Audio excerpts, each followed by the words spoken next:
समाजकार्य news YouTube चॅनेलला subscribe करा आणि परिसरातील ताज्या घडामोडी सर्वात आधी बघण्यासाठी बेल आयकॉनला क्लिक करा।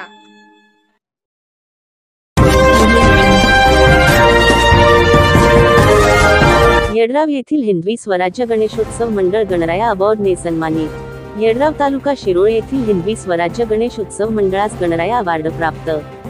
हिंदवी स्वराज्य गणेश उत्सव मंडळ येडराव यांनी कोल्हापूर पोलीस दलाच्या निर्देशाचे पालन करून समाज उपयोगी उपक्रम राबवले होते। डॉल्बी मुक्त, पर्यावरण स्नेही, सामाजिक बांधिलकी जपत गणेशोत्सव साजरा केला। याबद्दल कोल्हापूर पोलीस दलाने येडरावच्या हिंदवी स्वराज्य गणेशोत्सव मंडळास गणराया अवॉर्ड 2025 ने सन्मानित करण्यात आले। हा पुरस्कार इचलकरंजी येथील घोरपडे नाट्यगृह येथे देण्यात आला, त्यामुळे मंडळाचे संपूर्ण परिसरात नावलौकिक होत आहे। यावेळी सदर सोहळ्यास कोल्हापूर पोलीस अधीक्षक योगेश कुमार गुप्ता, अप्पा पोलीस अधीक्षक गड विभाग इचलकरंजीचे अण्णासाहेब जाधव, अप्पा उपविभागीय पोलीस अधिकारी विक्रांत गायकवाड, शहापूर पोलीस ठाण्याचे सहाय्यक पोलीस निरीक्षक सचिन सूर्यवंशी तसेच पोलीस विभागातील सर्व मान्यवर, मंडळाचे सर्व पदाधिकारी व महिला कार्यकर्ते उपस्थित होते। समाज कार्य न्यूजसाठी येडरावहून उत्तम जगताप।